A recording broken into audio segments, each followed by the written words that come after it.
What used to be imagined as battlefield of the future has already arrived today. Drones and AI systems are rewriting the rules of modern warfare. Today, when you look at warfare or you look at defense, artificial intelligence is almost embedded in everything that happens. This kind of AI-assisted technology would change the battlefield profoundly and tremendously.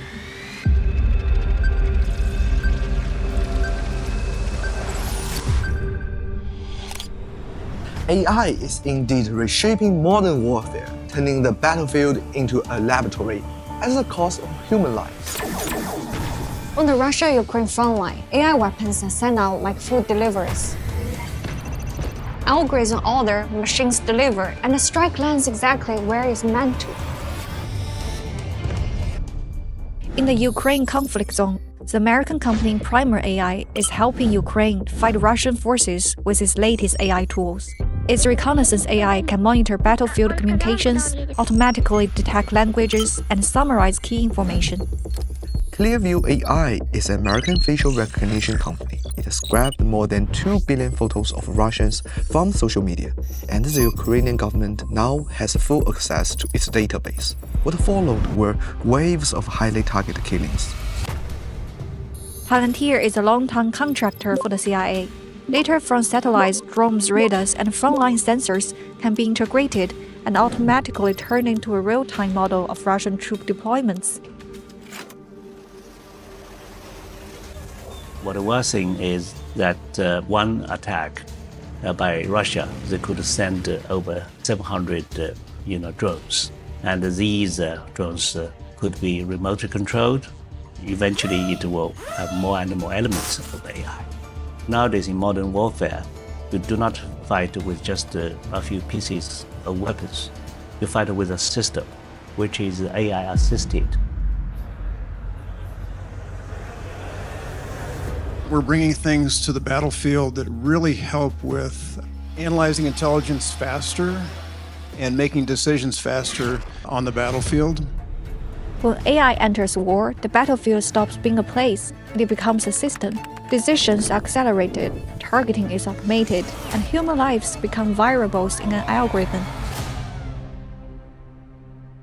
While usually you had research and you do development and then you scale into market something, now you research and even you bring it always to market, so you have this loop. And this is also happening with killing AI, which was used, that they test those machines, right? They test it there to prove their models in real combat situation. As the world cheers the technological leap, AI is bringing to modern warfare new risks and dilemmas that are quietly closing in. The boundaries of war and humanity are being rewritten. Will AI be allowed to take human lives without human approval? In 2024, the Israeli military was exposed for using a self-developed AI program called Lavender, sparking widespread international controversy. An AI system called Lavender. Lavender. Drone footage, social media posts, ground-level intelligence, mobile phone geolocation data. All of it was fed into the Lavender system. The Israeli military used the program to run similarity matches across the entire Palestinian population. And the result, a killing list containing 37,000 names popped up.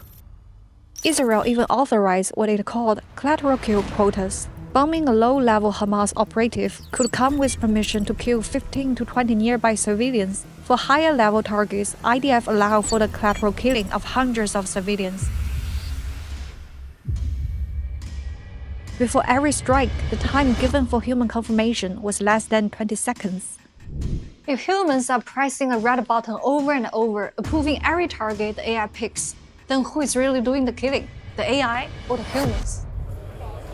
When you start to say, okay, tell us whether that particular organization is going to engage in terrorist activity, or tell us whether this organization over here is more likely or less likely to be a narcotics syndicate, or tell us whether this foreign adversary overseas is going to deploy or not going to deploy a particular weapon system in a particular theater of battle. There's a whole lot of judgments in there and assumptions in there And when you take those assumptions and judgments and you put them into the AI model, you can wind up with some really weird stuff. On things like the lethal autonomous weapons, so the laws, it's called the laws negotiations on drones, and ensuring that, again, any targeting always has a human making the final decision. We don't end up with killer robots that go out and kill indiscriminately. By July 2018, more than 100 countries had called for a legal binding treaty to ban or regulate lethal autonomous weapons systems. But the negotiations stalled because powerful states such as the US, the UK, and Israel refused to support the effort, leaving the talks at a deadlock. The United States is even pushing to bypass the UN and other multilateral platforms, advancing military applications of AI through exclusive closed-loop technology alliances. Australia, the United Kingdom, and the United States will share in a range of emerging military technology, including advanced artificial intelligence to counter aggression from China. In August 2024, during a joint exercise hosted by Washington, the AUKUS alliances tested AI-enabled drone operations and other autonomous combat systems. We have UK, US and Australian assets flying together. This cooperation spans uncrewed systems, cyber electronic warfare, quantum technologies, and hypersonic weapons. As a handful of power states accelerate the deployment of AI-enabled military systems. Many experts brought up one comparison: nuclear weapons. The militarization of AI may well be the Oppenheimer moment of our time. How to look for lessons in history that might help us think about this situation. And one inevitable one was what happened with nuclear weapons between the Americans and the Soviets. Many people don't know that each of the countries had developed enough weapons to destroy the planet several times before there was ever a conversation about whether they should. The United States dropped the 2 bombs on Japan, and we saw the devastating nuke. So then people began to think about how to regulate the use of nuclear weapons. AI weapons, I think will face the same problem. Will AI serve as a deterrent or accelerating the war? Right now, we do not fully understand how AI would be used in modern warfare. Eventually, it will have more and more elements of AI. But the good thing is, between China and the United States, President Xi and President Joe Biden have agreed in Lima, Peru, to have human oversight over nuclear command and control system. And that, of course, is most important, right? If nuclear weapons are controlled by AI, how can you imagine that? There's been a lot of talk in the past about having a treaty on AI, perhaps akin to the IAEA treaty on nuclear energy. You limit the spread of nuclear weapons beyond those who already possess them, but in return for non-proliferation, you support the expansion of civilian nuclear power.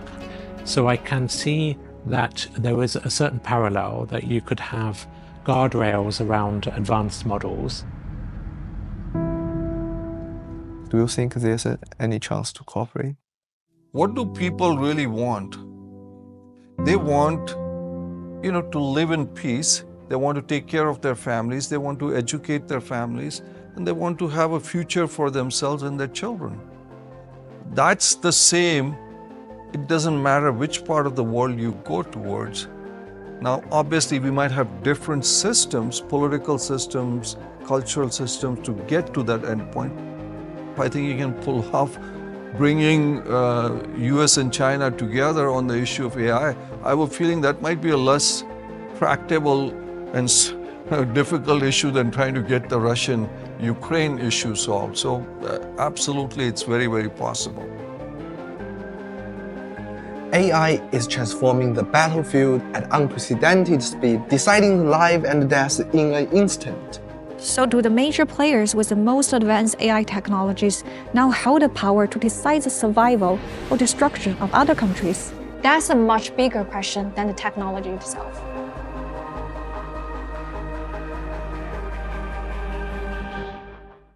I'll tell you, I'm sure if I asked anyone in here who's used AI today, I think it would be unanimous. Everybody would raise their hand and say yes. AI is rewriting the way we work, think, and live, but it's also rewriting great power rivalry. In fact, the AI race has become one of the most intense fronts in the China-US competition. Humanoid robots at CES this year demonstrate the progress that's been made in product development. Chinese firms are dominating the sector with 55% of humanoid robots companies. The US and the United Kingdom were the only countries not to sign on. That would We believe that excessive regulation of the AI sector could kill a transformative industry.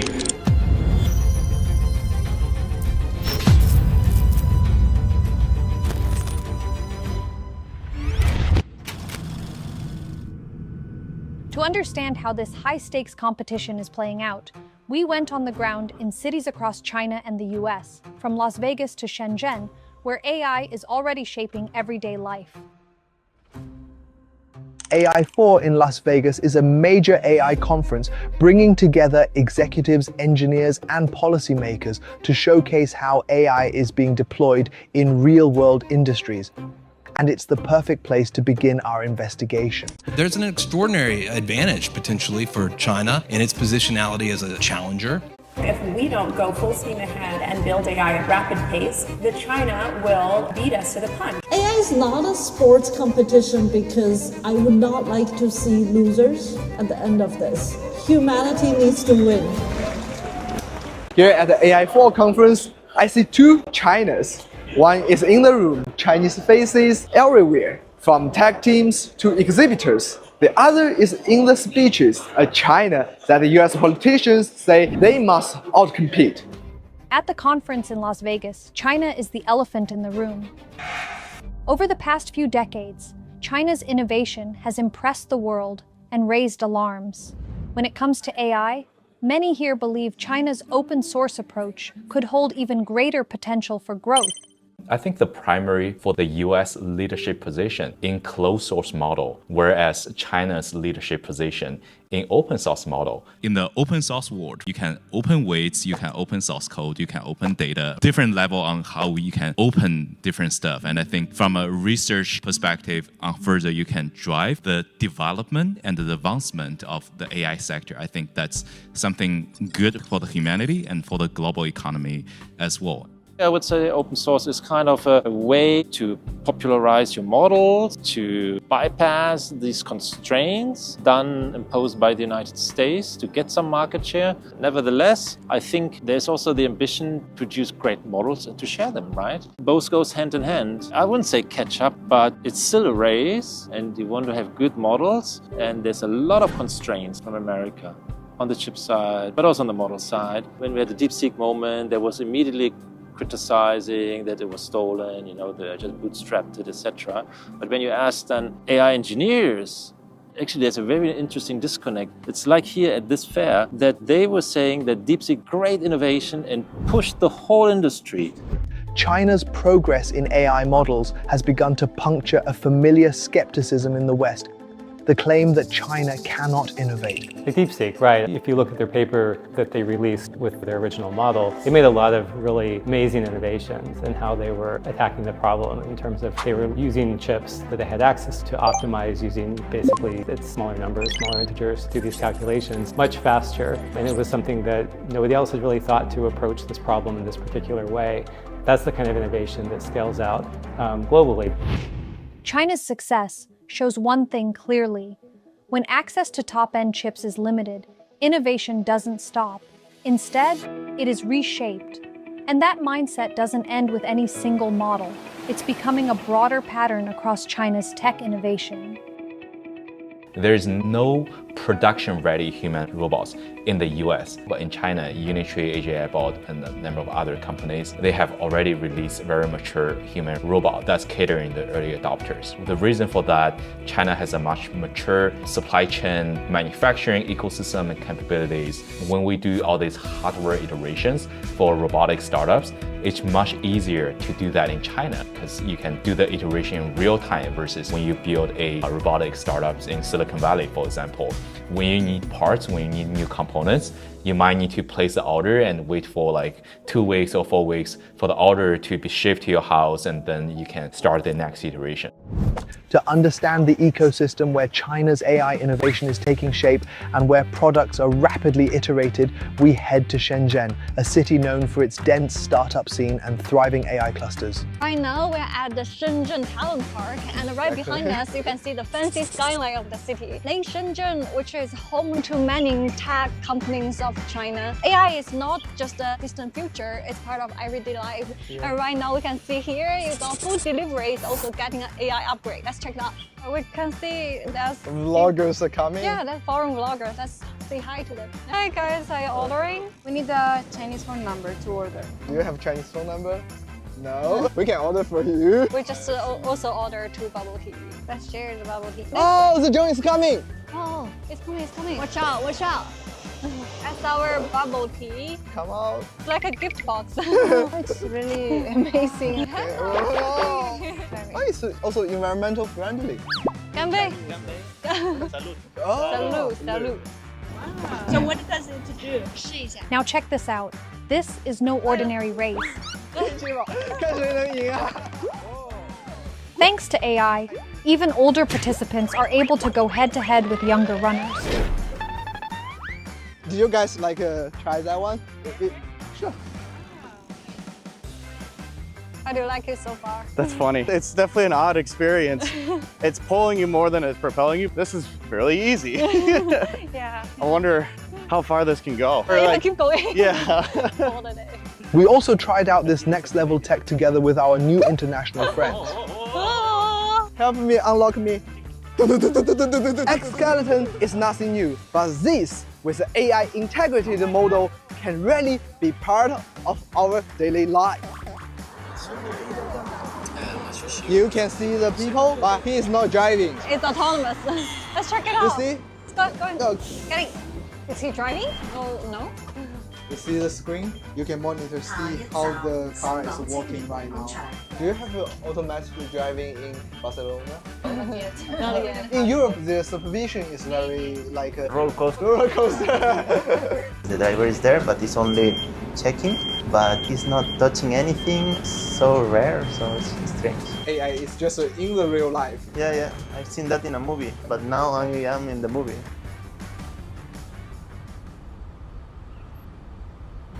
In Shenzhen, we spoke with AI engineers at the heart of the city's transformation. Among them was Lucy Kong, an autonomous driving engineer who spent several years studying and working in the US before returning to China. Hi, Kong. Hi. Can you show us? Yeah, this way, please. All of this from zero? Kind of from zero. Our company was started from 2016, has almost been 9 years. So when you came back to China, it's like 4 years old. Yeah, it's still a very new and young group when I joined. When you first decided to come back, like your family rejected the decision? Like they didn't want you to come back? Not exactly reject or declined, but they were very surprised in the beginning because in Silicon Valley, like my wife and I both have very good and stable jobs and we enjoyed living there a lot. The China has a lot of opportunity. For example, the public showed great enthusiasm for the new technology. For example, autonomous driving and AI. There is a large number of tech companies here, and there is a strong market demand and a lot of engineers. So I feel like in Shenzhen, for example, it feels a lot like Silicon Valley. You will have the environment to do a lot of stuff. When I was working in the Silicon Valley, you didn't have that much resource to do whatever you want. At that time, I feel like going back will be a good choice for me to have a better understanding of the market and also have a better understanding of the technology. Liu's story is part of a much larger shift. The year he returned, 28% of top AI researchers chose to work in China, 17 percentage points higher than in 2019. China is no longer just retaining talent, it is actively drawing top AI minds with real opportunities and a supportive ecosystem.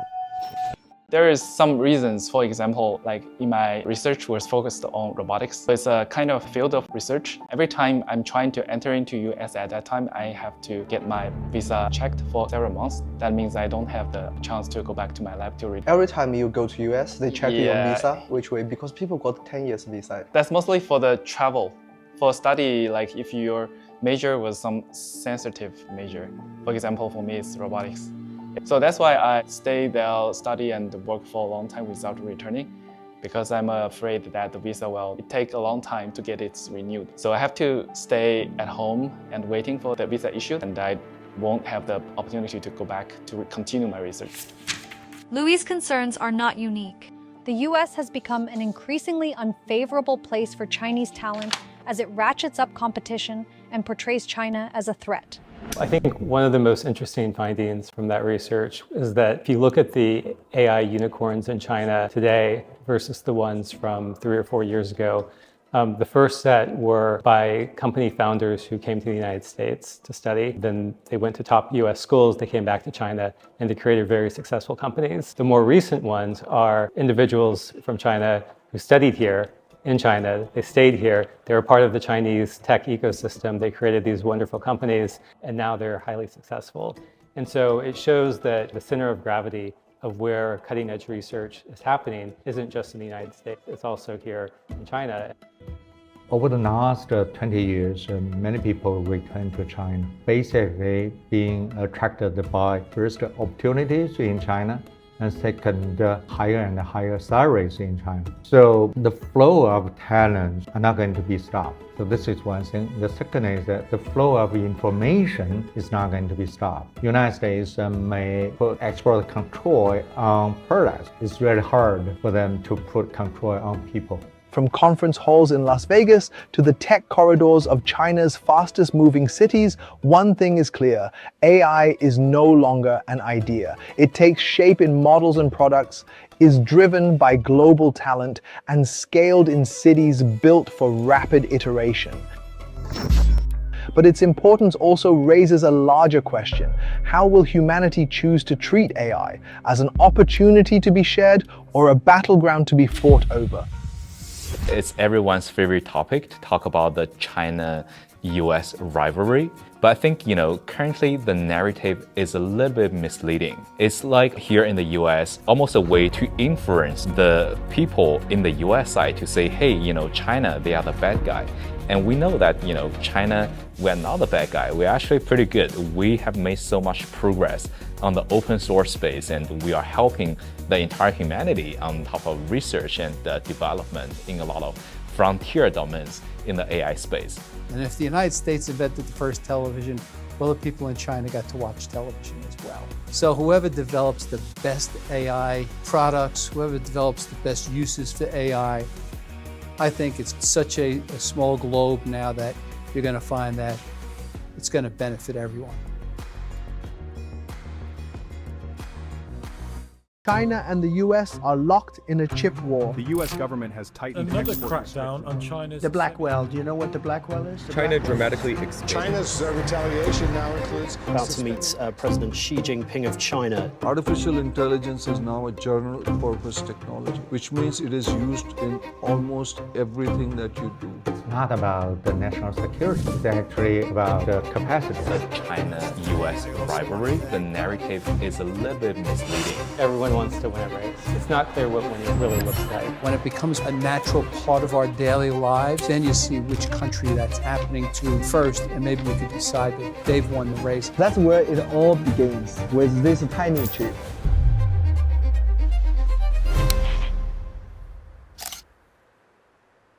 Over 80 years of explosive evolution, this tiny piece of silicon has become the backbone of our modern world. Most of the things you use daily depend on it. It's not just consumer goods in daily life, it's also tied to military capabilities. Chips have become a symbol of national power. When technology becomes power, control becomes politics. And at the heart of this new AI wave stand China and the US. For the first time, we were on the ground in both China and the US, tracking the latest AI trends, examining key documents, and going inside major AI conferences to see how power and policy actually play out. Huawei is something that's very dangerous. We have met the enemy, and it is Huawei. We're not going to do business with Huawei. Huawei represents a national security risk. National security has become the go-to reason for the US to hit Huawei and a much wider list of Chinese technologies. There are different elements of national security. There is survival of your population, and then there is economic security. I think survival of your population is above. Is your GDP, at 2.1% or is it 2% this year? That's a less essential question. Do you worry about the concept of national security being misused? Yeah, I mean, the question, obviously we have to be careful because if you put that a wider characterization, you can't do business with so many countries out there. I think there has to be a better definition. The issue for us right now is artificial intelligence is now a general purpose technology, which means it is used in almost everything that you do. It's everyone's favorite topic to talk about the China-US rivalry. But I think, currently the narrative is a little bit misleading. What I would suggest is, one, we should change the narrative from a rivalry narrative to a healthy competition narrative. And two, I think a healthy competition is necessary to provide enough motivations for the entrepreneurs to work harder, to try harder, and to develop new technology, to venture into the unknowns and to discover more frontiers. It's not about the national security. It's actually about capacity. Anyway, if Americans think about the dependency on China, now they're dependent on China. This is purely psychological. This is not real. Back in 2017, the Trump administration's national security strategy officially labeled China as a strategic rival. Well, without the chips and semiconductors, nothing runs today. We thought even in terms of national security to have this large percentage of the chips, semiconductors. From that moment on, semiconductors became a frontline weapon. Through sweeping tariffs and entity list bans, Washington made one thing clear: control over chips now sat at the heart of great power competition. What followed wasn't random, it was a step-by-step strategy. A full architecture of containment laid out over time. Announced an $8.5 billion grant to fund Intel semiconductor. Biden then took that foundation and built a full architecture of containment. Massive subsidies at home through the CHIPS Act, strict guardrails on investing in China, and the sweeping October 7 export controls that targeted not just companies, but China's entire pathway to advanced chips and AI.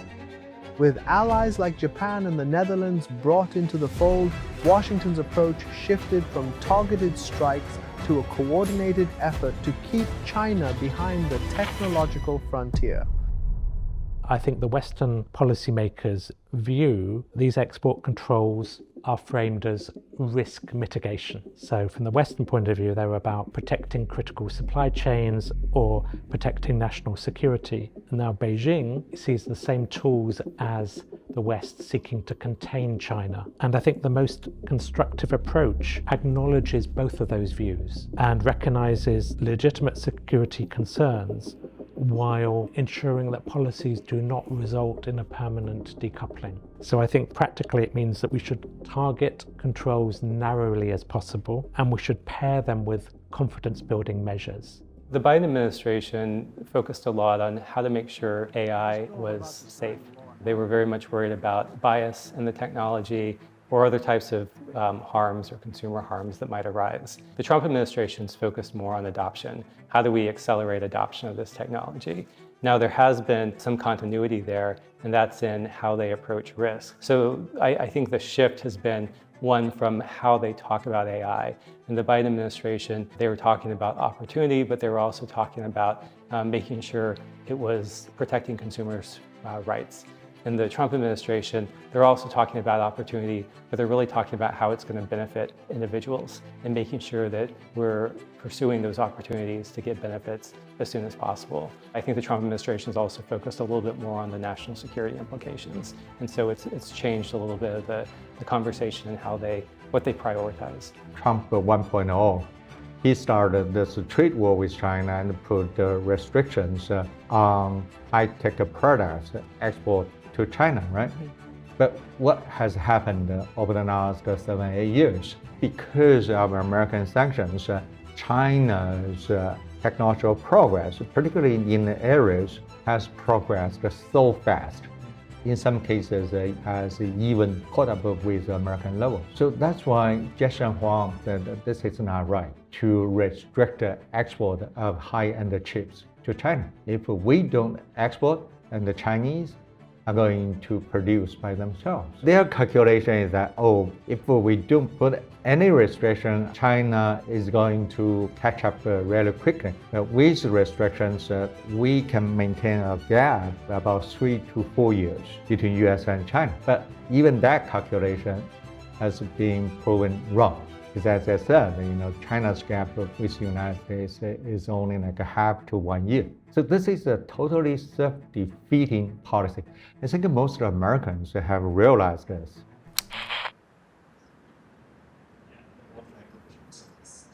The Trump administration says they want to make sure America can defeat China. Can you elaborate what is the US path, how it can set up a policy to defeat China? The administration wants to make sure that infrastructure is strong, which means we have data centers, we have energy. Because what does artificial intelligence need? Artificial intelligence needs high-speed chips, semiconductors. It needs energy to feed to those chips. It needs data to work on it, and it needs talent. If you see, the AI action plan kind of addresses all of it. China is very famous for its infrastructure building, and I think part of the reason is that it has a centralized governing system and everything is top-down. After the order is made, there's no debate and let's just heads down and get things done. I've been very impressed by China's AI development. I think both the focus on AI+, using AI to deliver better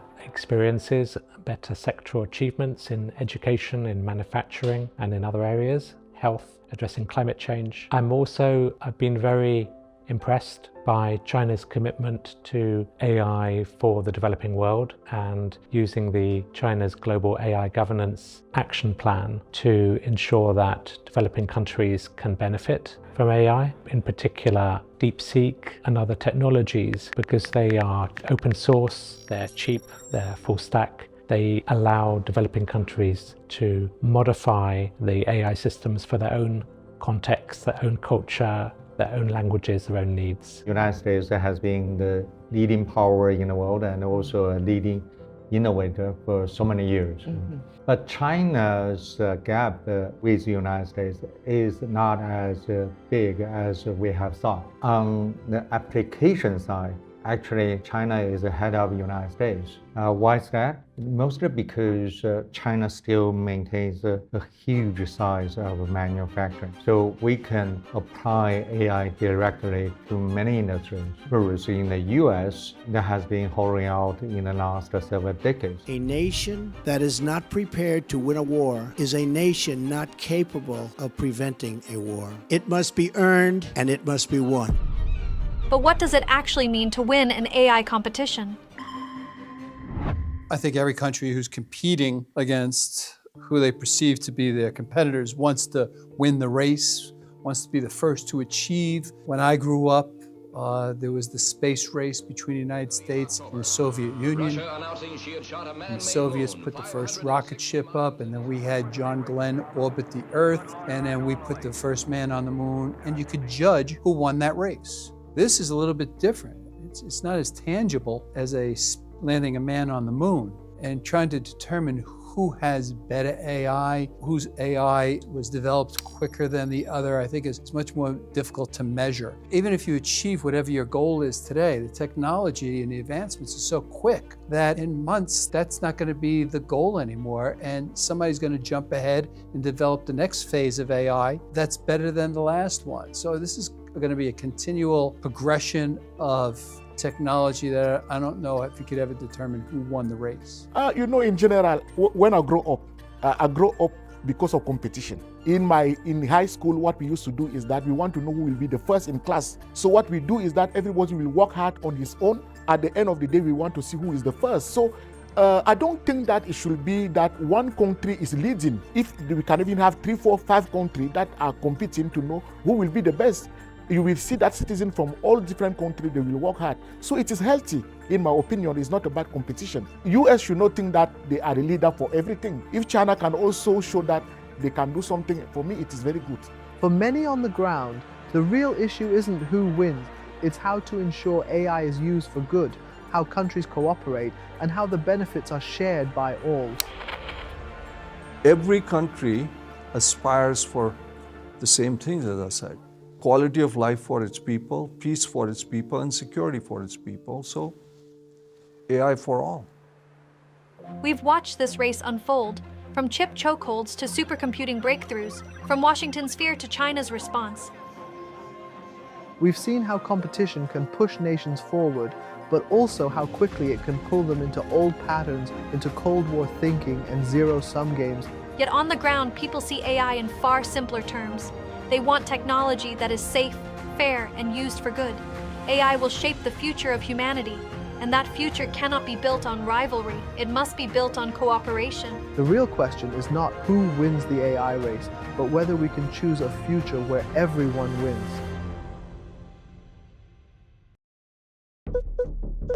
A Tesla in self-driving mode started braking unexpectedly. Dodgy deepfakes created have spread like wildfire across social media. Suicide encouraged by artificial intelligence. AI generated. Artificial intelligence causing job loss right now. Every single piece of tool, from fire to stone axe, all the way to AI, we have made our tool double-edged sword. AI is a revolutionary technology of our time. While as it becomes deeply embedded in increasingly specific and complex social scenarios, are we truly prepared? MIT has built an AI risk repository to track and monitor AI-related incidents. Their conclusion: in more than half of negative AI incidents, the fault lies with the AI systems themselves rather than with humans. AI governance is a challenge we can only face together.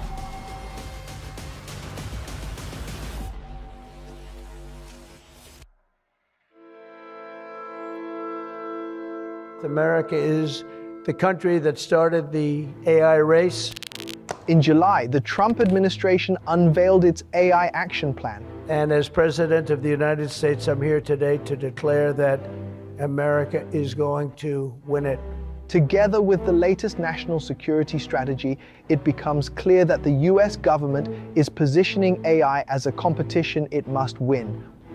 But how can you define a win in this AI competition? That's a good question. Nuclear weapons take time to develop. You send in astronauts to the moon, needs time to do that, right? But the AI competition is so fierce. The progress in AI is so dramatic. In the past, it's counted by years. Now it's counted by months.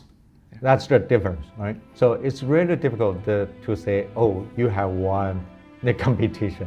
But normally, people say that US and China are the two AI leaders.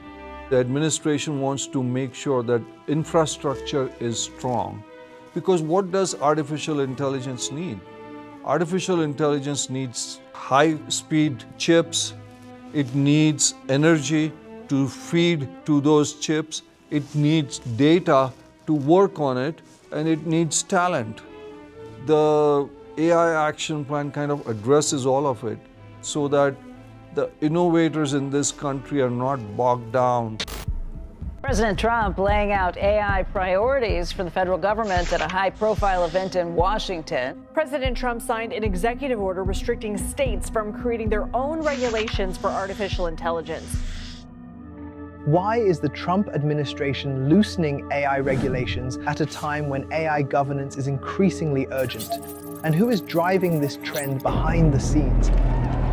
AI companies are ramping up their lobbying efforts, urging the Trump administration to advance policies that favor their interests. Let's take a look at the numbers. In the first half of 2025, Meta's lobbying expenditures reached $13.8 million, employing 86 lobbyists, one for every 6 members of Congress. Among the largest tech and AI companies, NVIDIA and OpenAI saw the largest increases in lobbying spending, rising 388% and 44% year-over-year, respectively. And Trump's AI policy are warmly welcomed by the Silicon Valley elites.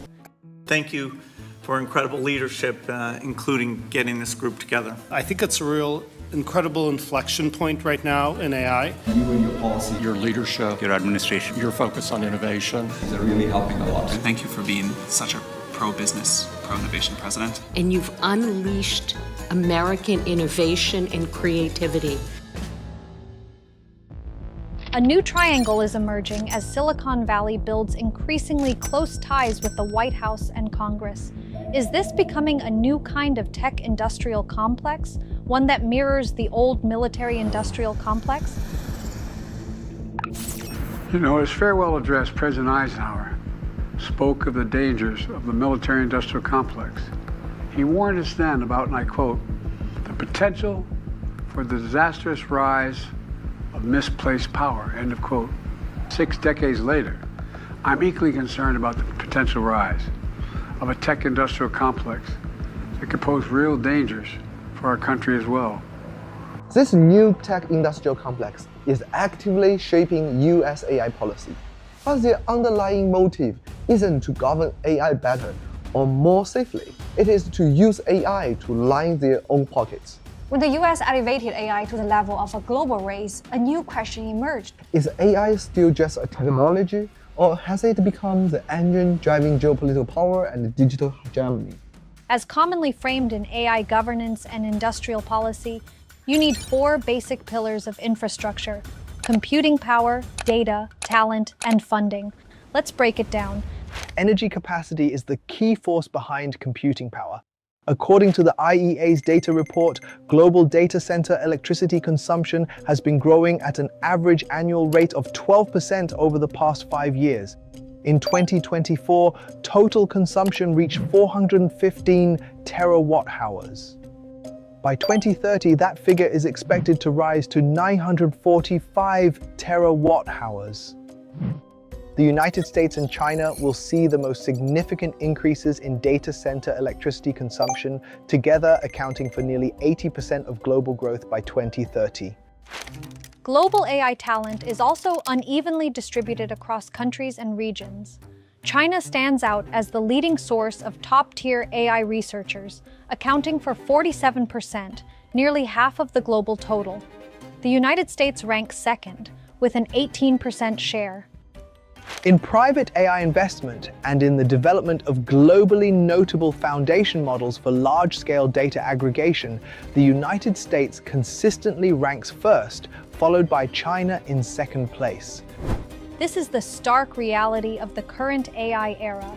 China and the United States are the 2 major players. And Europe has also accelerated its pace. And it is adopted. Congratulations. The world's first AI Act, legislation that will no doubt be setting the global standard for years to come. The European Union has taken quite a different path with the EU AI Act towards regulation, an emphasis on privacy, intellectual property protection and so on, in ways that the US is not happy about. The EU aims to export ethical and technical standards for AI, much like it did with the General Data Protection Regulation, thereby expanding its regulatory influence.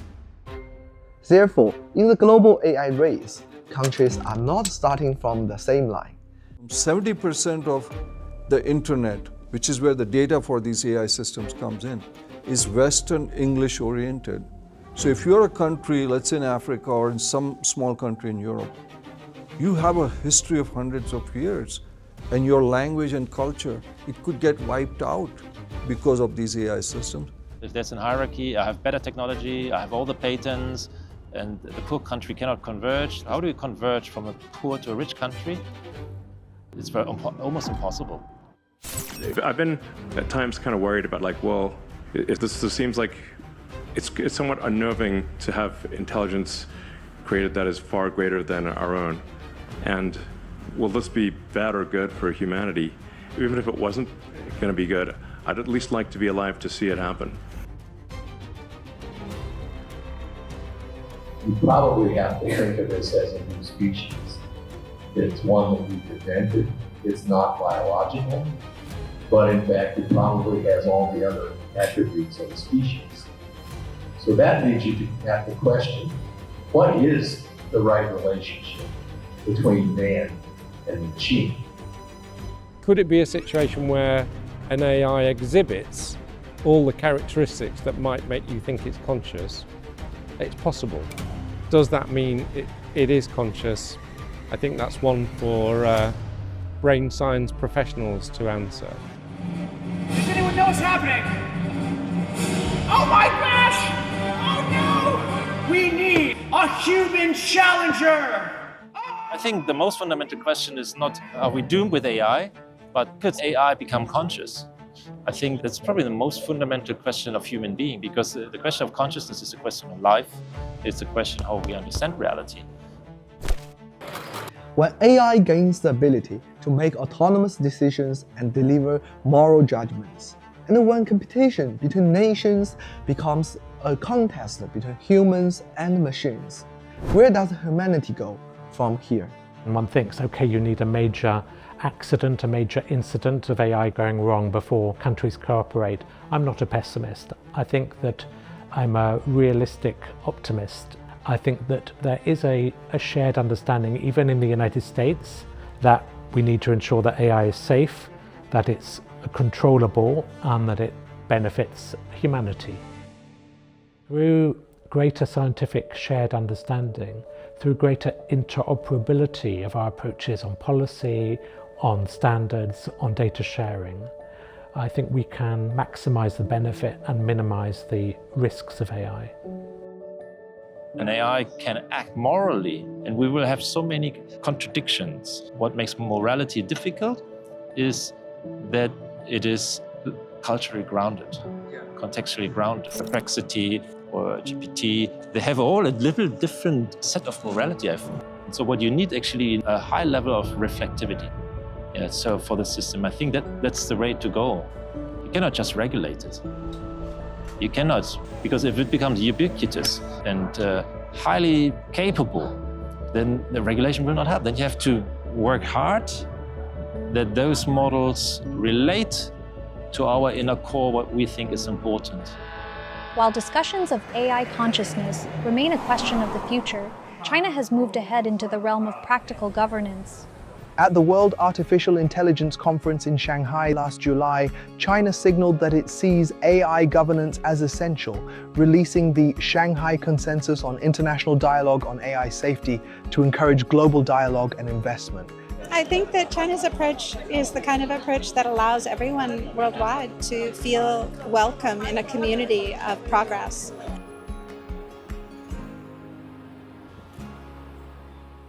It's a very promising. China is actually representing the voice of the global south. What China wants to do is, as I see it, is to ensure that AI is used in a trust way for the benefit of society and economy, and that the governance structures are going to be helpful. China didn't invent that, but it's very good now in a kind of responsible, balanced way to implement it also at the core. China is the only country of developing countries which broke through the Western economic and technology hegemony.